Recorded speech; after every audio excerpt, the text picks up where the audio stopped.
everybody. Welcome to another edition of Reigniting Main Street. I'm Laura Richards, and I'm here with Patrick Lee, CEO of Spark Business Institute. How you doing, Patrick? Good. How are you? I'm great. I'm pretty excited to get into today's subject. We're going to be talking about some of the ways that urban sprawl has impacted our communities and ourselves. But before we get too much into it, I wanted to get you to tell us a little bit about Tom Hilton and how you came to learn of Save Our Land, Save Our Towns, his book, and what we can do to be protecting our cities, our towns, and our main streets. Okay, so here is the book. Hopefully that's visible. It's a very nice coffee table type book, very picturesque.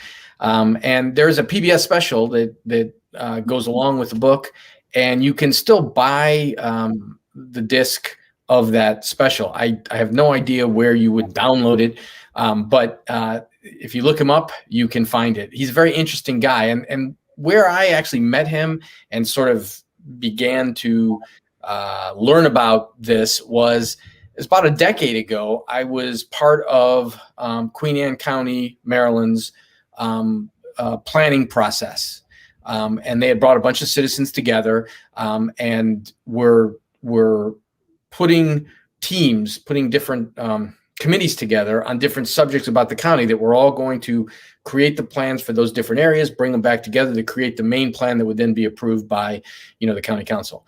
And when we all came together initially and met each other and began this process, the very first thing they did is he was sort of like the keynote speaker. He was there. He actually handed out a copy of his book to everybody, and he did about an hour and 15-minute presentation on Save Our Land, Save Our Towns. And it was immediately just grabbed you. It was something that you were like, wow, now this is impactful. If we were to take this and do something with it, we could see how it would make change. And everybody was excited about that. Fast forward a little bit, I was the executive director at Leadership Anne Arundel in Anne Arundel County, Maryland. And after seeing that, I had gone to the publisher of our local paper, and he was very much involved in the Leadership Anne Arundel organization. And I said, look, we've got to bring this concept to some of our classes. We've got to start sharing this. And he goes, okay, well, let's give it a shot. So we brought together one of the classes that were ongoing there, and brought a bunch of alumni back, and we had Tom come down and present again. And at the end of it, everybody was just excited. I mean, they were this is a great thing. So we started actually weaving him into the programming for every single one of the classes that we did, because it was such a unique approach, and it addressed everything. It didn't just address, how towns are laid out. It didn't just address the environmental piece. It addressed obesity, addressed mental health, it addressed civil society. It was just such a neat concept, and he presented it quite well. And one of the things that I think is a cornerstone of his philosophy, correct me if I'm wrong, Patrick, is that he really believes that our quality of life has declined because of urban sprawl. And he feels like if we address that, we can fix a lot of the problems that we have in our communities. And like you said, from obesity to, everything else. And which really reminded me of the segment we did last week about community gardening. Who would think that starting community gardens would improve property values, lower obesity, improve the social features in a community. But if you actually think about it, it does do all those things. And the reverse is true. When you move, when you create sprawl and you move things to suburban areas where people have to get in their car and drive, it naturally takes people away from those walking things and those social things and those ways of being a community that they had before. So I think that's an interesting parallel.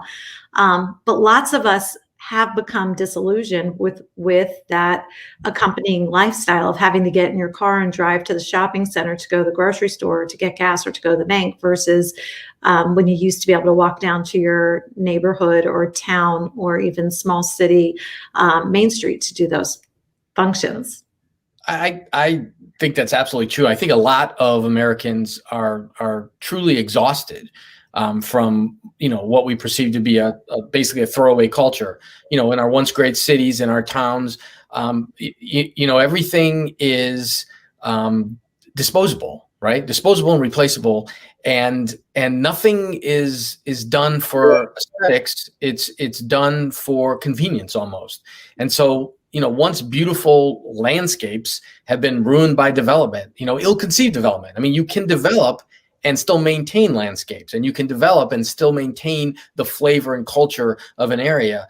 But sprawl has placed us in a place where development at all costs seems to be what happens, with not a lot of thought to long term on that, right? So we're all kind of tired of that, the constant driving, the ugliness, the sameness of everything, the feeling of isolation brought about by sprawl. And I think most folks want safe, green, walkable neighborhoods, and maybe not to have to be driving to every single spot that we have to go to in a given day. Right. Exactly. So interestingly, Hilton's state is Pennsylvania, and he effectively demonstrated how you can work with the state to safely plan development guidelines. And what he found was actually the cost of living could be lowered. Some things are counterintuitive, you wouldn't necessarily think, but obviously preserving farms and forest land, that's something you would think, right? Less development, you could probably preserve more farms and forest land. Reviving our cities, protecting our environment, and providing more secure neighborhoods. When people are out in the community instead of elsewhere, that makes sense that neighborhoods would be safer. And providing equal opportunities for all kids were just some of those things that he was able to prove were possible through working with the state about controlling urban sprawl. And so what this really is it's a concept that looks like this. He basically went and he spent about a year studying how forward-looking states from Vermont to Oregon and how they attacked some of this, and how they adopted some statewide planning guidelines to promote real communities instead of suburban sprawl. And what this basically boils down to is design your community so people don't have to get in a car. So put some green space within walking distance of, where people live. So when they need to get out, they can get out. There's a landscape there. It's beautiful. Put Main Street businesses within walking distance so that you can walk to get whatever you need, and make accessible the conveniences of society, libraries, government offices, the places, hospitals, the places we have to be, put them within walking distance of where people live. Don't put them 25 minutes away, right? Where you have to get in the car and go. Put sidewalks in place. So when you do exit and there's where you got to go, it's safe to walk and get there. It's easy to do, right? And so the whole concept is quite simple. We're going to make where people live walking communities. So that starts taking care of physical fitness. It starts taking care of health. It starts taking care of getting to know your neighbors. It's supporting local businesses. It's doing what we, of course, want, which is making Main Street the center of communities, right? And it translates to everything, because they also want the schools within walking distance. So now you're taking your kids and you're walking them to school, or they're walking to school. So they're learning this behavior, right? Your recreation is within walking distance. So you have less reason to get in cars. So pollution goes down, right? Parking is not as big an issue if folks choose not to even have a car. And it helps to do all sorts of things. It lowers the cost of living, as you said. It revives cities and puts emphasis on, property values and property within that zone, right? And it creates real communities. People see each other, they pass each other, they wave to each other, they interact. It goes back to that sense of, what we see in those 1950s movies we've talked about before, where everybody knows everybody, right?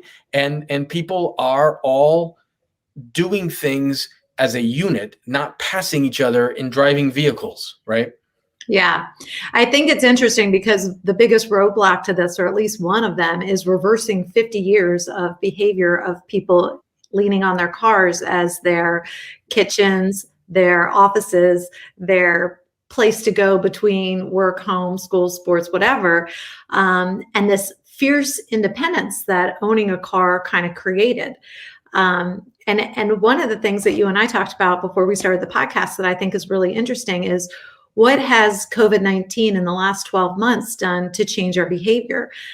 We've been seeing over for the last 5 years, and probably longer than that, the decline of shopping malls.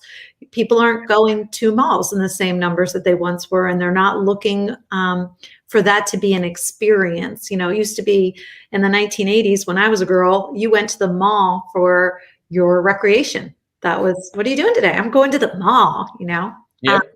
That's where new was. That's where socialization was. So malls are kind of going away. And now we're seeing strip shopping centers where, 50% of the tenancy is empty. So, part of me wonders, can we lean into this at a time when we're naturally more at home, more walking, more wanting small experiences and small number of people to interact with, and that feeling of safety and security, which I think are all things that you get from staying local and hanging on Main Street. So that's just me throwing that out there for you. But before you answer that, I'd like you to answer it in tandem with this, which is, we've talked a lot about people reading this and being excited by it and understanding it and getting it. And we're talking about smart people that run, counties and states. Why hasn't it been made functional? Why don't we see progress? People are excited about it, they understand it, and they want to get behind it. Why hasn't it moved anywhere? And how do we do it? And could maybe the time be now? Well, it's interesting because those two topics go really well together. And let's call it what it is. Overdevelopment benefits folks quickly, right? So the developer who takes a piece of property, builds it up, gets some tenants in there, makes a bunch of money, moves on to the next one. And we've seen this. We've seen that change. Like you were talking about the malls. At one time it was hard to get in the malls, right? To be in the mall was where you needed to be. Now the mall is almost giving away space just to put something in it, right? And you see that in on Main Street, right? When the mall started opening up outside of town, all the businesses on Main Street started closing down.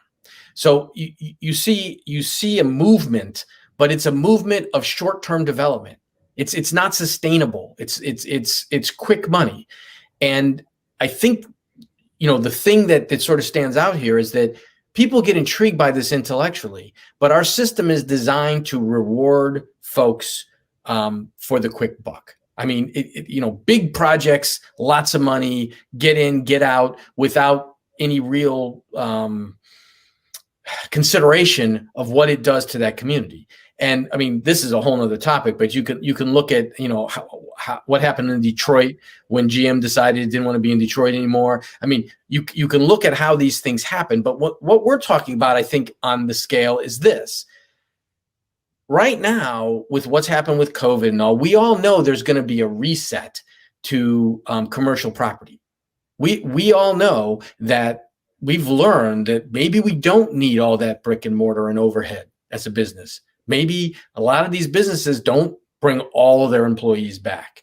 Maybe they start to downsize on the amount of brick and mortar that they need, right? So one of the things that this whole thing revolves around is the idea that you're going to rebuild areas. You're not putting up new stuff. You're going in and revitalizing, right? You're bringing back to life the city blocks and the towns and the stuff that was dying, and you're making it thrive again. So, it's difficult to conceive, but what if there's a moratorium on new development? What if there's okay, let's revitalize and reuse what already exists. And in order for a new development to go up, does a old development have to come down? There's something that's not being used at full capacity and is an eyesore. Does it need to come down? It's almost like if you're going to cut down a tree, do you have to plant a tree to replace it? Sure. Right.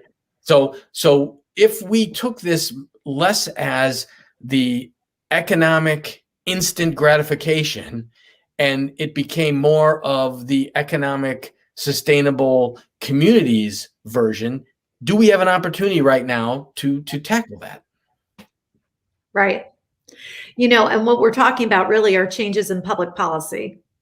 So in order to accomplish that, there has to be an advocacy movement and support around it, and pressure to our government officials and so on. And I think that, if we go back to my example of bringing Tom Hilton to all these different counties and to, folks who are influential, who are smart, and that they're impressed by it, right? But what essentially happened was it got a lot of press, right? A lot of people who are influential and all learned about it, and they got to talk about it. And so I'm sure there's an influence of that at some level, but that sort of PR push doesn't change policy. And when the policies are set up to favor certain types of things, if you get tax breaks for bringing a business in and building a new building and developing a piece of property, if all of the incentives are placed in a way that promotes that sort of behavior, just because we're talking about and like this idea doesn't mean we're going to do it. There has to be a concerted effort to say, okay, what changes would need to happen to incentivize this different behavior? And in all things that are adversarial, if something's benefiting somebody now, right, then they're going to try to protect that. And so it is a battle about common good, right, versus entrenched interests, and how do we solve that? And I think that, that's real interesting as we look at our entire partisan political system right now. It's like it makes you almost hopeless. But I think what is hopeful is the idea that there are answers. I mean, a lot of times we sit there and we have these conversations, we look at this stuff, and it's hard to come up with a solution. It feels hopeless. This is such a unique solution that's been proven to work. This has been implemented, and it has worked quite well. And it's something that catches the attention of decision makers and people who are influential. So when you've got something like that, it definitely seems like that is one of the answers that's worth chasing down. There seems to be a hope in moving that along. Absolutely. And from just a Main Street's perspective, in terms of revitalizing Main Street, we talk about doing our business one small business at a time. We see that impact on Main Street. Every locally owned small business that comes in is one less empty place and one more step towards a vibrant Main Street.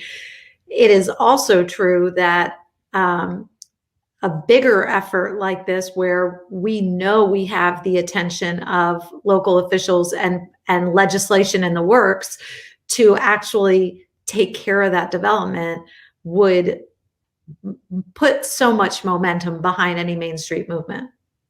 Yeah, I think where this idea has some legs is not necessarily that you take it to your government institutions and you say, see this book, we need to change things.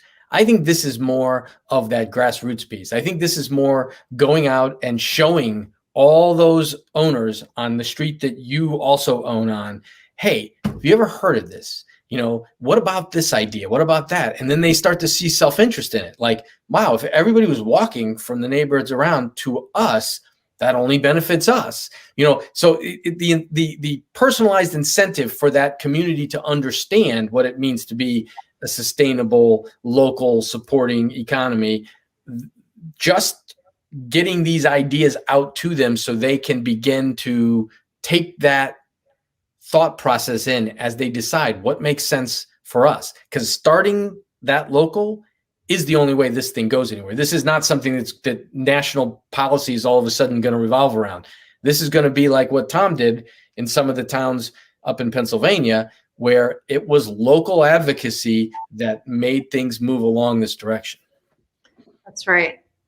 So everybody check out Tom Hilton, Save Our Land, Save Our Towns. Learn more about how you can get involved with any civic groups and help your elected officials understand what the ramifications of sprawl actually are, if you are capable of doing so, and then act out in your own Main Street areas to support your local businesses. And if you are one, great. Put the Save Our Land, Save Our Towns decal in your window. Exactly. Thanks, everybody, for tuning in to another episode of Reimagining Main Street, an SBI podcast, and we'll see you back here next time. Bye, everybody. Bye-bye.